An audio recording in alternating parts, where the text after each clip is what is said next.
His stepchildren beat him to death and threw him on the road. Investigation revealed that the victim was hurt, beaten with brass knuckles and suffered severe head trauma. However, the whole community took the side of the killers because they did it to avenge their little sister. Teens over in the Rio Grande Valley, they are now charged with this is for a man that they say police wouldn't do anything about, despite already having warrants for his arrest. Are they cold or were their actions justified in defense of their little sister? Alejandro and Christian Treviño couldn't hide their rage when their younger sister told their mother that Gabriel Quintanilla, their stepfather, had abused her, and they were not willing to let that to continue to happen.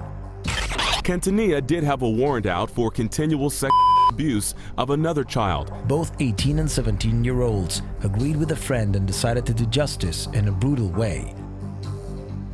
And this is how the police officer who investigated the told it.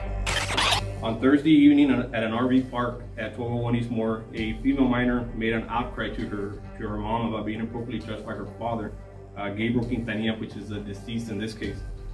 When brothers Alejandro and Christian Treviño found out, they confronted Gabriel at the residence, and a physical fight ensued between the three, and the victim, Quintanilla, left the location on foot. This was only the first of several confrontations that would soon take place in the following hours. Christian Treviño, he does run out. He runs after the victim, Quintanilla, and finds him outside of an apartment complex, which is further south down the road there. In far, we have a complex that's just south of where this residence is at. A second assault occurs there, and Alejandro Treviño, the driver of a red Dodge Charger, who we've identified as Juan Eduardo Melendez, catch up to him and again join in an assault towards the victim at that point.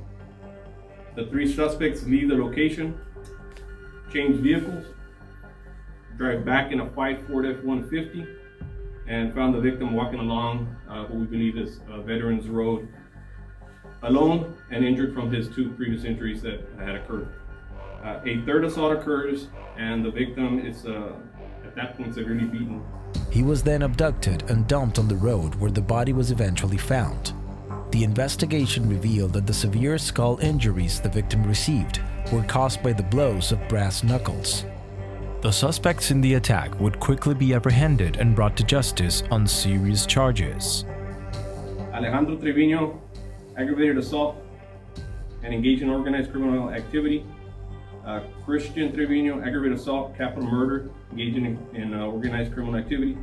And then we got a third individual, Juan Eduardo Melendez, capital murder, aggravated assault, and engaging in organized criminal activity.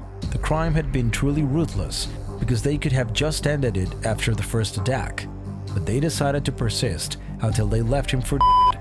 However, the reasons behind these actions would put the young men as heroes rather than as killers. Of course, people saw that they did all of this with the sole idea of avenging their little sister, who had been abused by her father for months. They're doing it for a reason. We know that he's a hero with his brother and along with the other friend, and all we could do is just support him. Someone was literally beat with brass knuckles. Do you see that as effective justice? I do. I know it sounds bad, but I do. Yes, I do. It happened several times, like what are we supposed to do? Like the fire department knew he was wanted and nothing ever happened. He was still wanted and they never got him. It's just hard to explain, knowing that, I just never would have thought that they would have done something like that. And I know that it wasn't their intention. But of course, no matter how much support they got from the community that came out to demonstrate in their favor, what the justice system decided could be something completely different. Of course, they mercilessly killed a man. And all of that was backed up by the evidence found. So it was a difficult task anyway. If you are the defense attorney in this situation, what you're arguing is that there are these mitigating circumstances. The of their very young, small child, little sister, by their evil stepfather. That was the most important thing, to emphasize the idea that Gabriel Q was a who was on the loose, and that this whole reaction came with the idea of avenging their sister.